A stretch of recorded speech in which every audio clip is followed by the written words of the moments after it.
Pardon the interruption, but I'm Frank Isola, and it's a big-time thrill to join you today, Tony. What's the occasion? Tony Kornheiser. Frank, it is great to be with you, too, as in ESPN 2.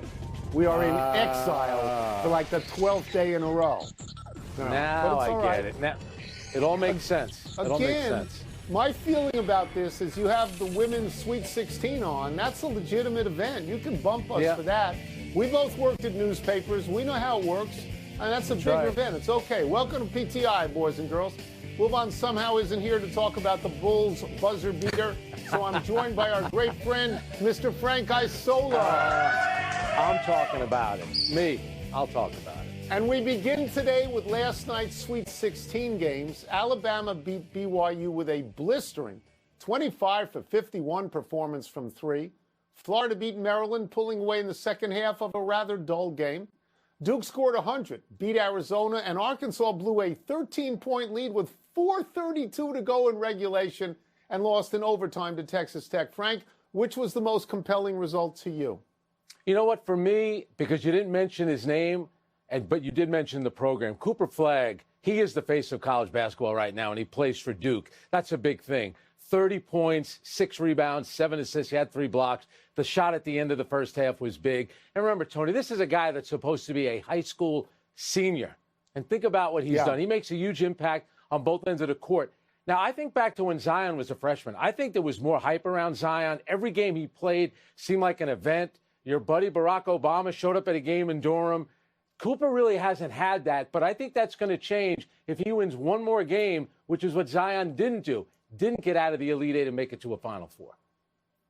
Yeah, I just want to start out in this segment by saying this, that all the favorites won last night. 2 number ones, a number 2, and a number 3 are now in the round of 8. That is real chalk. I'm not sure that what I'm going to say now is particularly compelling, but what happened with Arkansas last night is why the people at Kentucky were not upset when John Calipari left for Arkansas. Yeah. Because you blow a lead like that in regulation, I'm sorry, some of that is coaching. You have to hold a 13-point lead with 4:32 to go, especially since the week before you went out and beat Kansas and you went out and beat St. John's. So I tend to agree with you that the most compelling thing last night was Duke scoring 100, Cooper Flagg having a really, really good line, and Duke went out against the highest possible seeded opponent in this round. They got a 4 seed out there. Arizona was a 4, Maryland was a 4. And so I think the Duke thing is pretty compelling. Now they get Alabama. This game everybody wants to see. Because Alabama, if Alabama wants to jack up 51 threes against Duke, unlike BYU that did not put a hand in the air, Duke plays defense. And Duke is the tallest team in the country. And 45 of those 51 are going to be contested. Alabama scored 113. Duke's coming out of 100. Alabama 113. Frank, that really is a game we would like to see, right?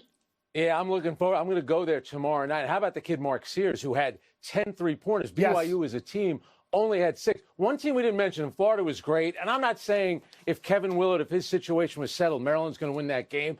But how about that whole thing? You basically have a guy that's in the coaching transfer portal. It's a complete mess. And I don't even know whether or not to criticize him because everyone does it now. Tony, the players are in the portal during the tournament. And it feels like, I'm not saying Kevin Willard was all the way out, but he certainly wasn't all the way in last night either. What he did publicly last week to basically hold the school hostage was, I thought, a terrible thing to do. That's me personally. I agree. Let's move to the NBA and the stunning ending of the Bulls-Lakers game. The Lakers were up 5 points with 12 seconds to go. They somehow lost the game. LeBron James made a terrible inbounds pass turnover that led to the Bulls making a 3 that put the Bulls up by 1. The Lakers then scored to go up 1 themselves, and then Josh Giddey hit a half-court shot. That looked good from the time it left his hand to give the Bulls a 2-point victory. Frank, is this story more about the Bulls winning or the Lakers losing? I'm going to say it's more about the Bulls, and he went straight on, which probably makes it a little bit easier to make that shot. Even if it's a little long, it could bank in. But the Lakers took the lead. You had 3 lead changes in the last 6.1 seconds. You don't often see that in the NBA. And how about the fact that the Lakers down 1 with Luka on the court and LeBron, They go to Austin Reeves. And the Bulls, who had just come back, give up a layup for crying out loud. But you mentioned the LeBron turnover, and that's the one that's got to drive J.J. Redick crazy. It's LeBron James. That was as lackadaisical as a turnover as you're ever going to see from LeBron. Yeah, I think this is an interesting question, whether you concentrate on the Bulls' victory or the Lakers' defeat. And I think it depends on when you ask the question. I mean, last night, it would be all about the Bulls. Even today, right now, all about the Bulls, because that was a spectacular ending. That's a great shot by Giddey. And to make up 5 points in 12 seconds, that's a Reggie Miller situation. But by tomorrow, and certainly by Monday, we're going to look back and we're going to look at the Lakers. Because the Lakers, I know they won a game in a last-second tap-in by LeBron against Indiana.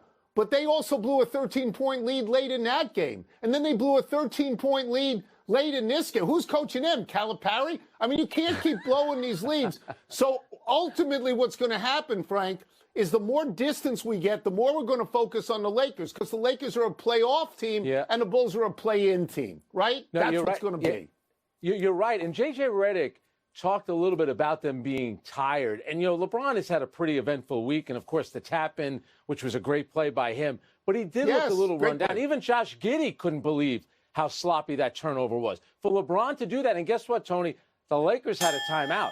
They could have advanced the ball. They didn't. And listen, ultimately it worked because they still took the lead, and then Giddey hit the half-court shot.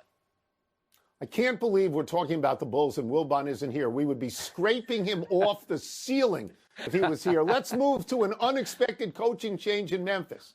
The Grizzlies fired Taylor Jenkins this morning, despite the team being tied with the Lakers for the fourth spot in the West. Jenkins has a .539 winning percentage since his hire in 2019, but the Grizzlies have been struggling lately. Does this move make sense to you, Frank? No, it doesn't. And just so you know, they've named an interim coach, and it's a European coach who they like. His name is Tuomas Izalo. No relation to me whatsoever. But when it comes to Taylor Jenkins, you know that Ja Morant, and I wonder how much of a role that played into it. If you go back a couple of years ago, Tony, Ja Morant's behavior off the court sabotaged the season.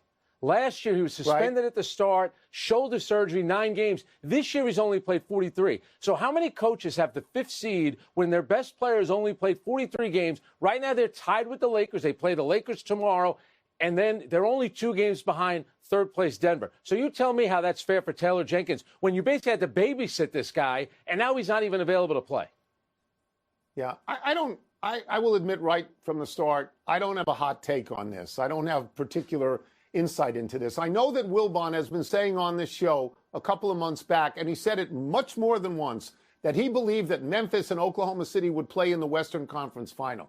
So when you do something like this, which appears a move of desperation, you know, you're firing a guy with, 3 or 4 games, whatever it is. This happens in hockey. Lou Lamoriello used to do this in hockey. I think he did it once or twice, maybe for the New Jersey Devils. And one time he won a Stanley Cup doing it. So it's not out of the question. But Frank, I look at Memphis in the same way that I sort of look at Sacramento and maybe Charlotte, that all the buses don't go there. They're not on the main tour. So I got to be honest, all I know is Ja Morant. And I don't know anything else except that the ribs are great at the rendezvous. I got nothing else for you. Go ahead.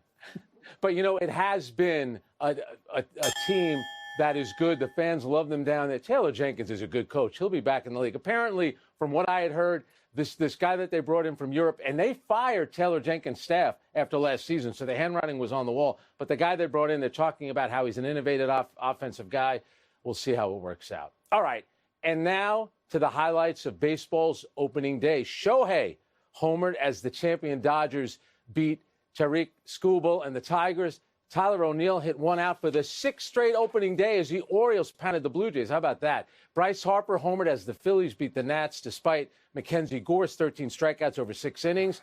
Juan Soto struck out with the game on the line for the Mets. And 51-year-old Ichiro threw heat for a first pitch. What most stood out for you, Tony? Well, you got to start with Shohei. And you got to start with Shohei hitting a home run, and then they go to the stands, and Magic Johnson and Rob Lowe and Tom Hanks are going crazy because Shohei Ohtani right now is the face of the best team in baseball. The guy O'Neill, is that his name, who has hit now home runs in 6 consecutive opening days? That's astonishing. I can't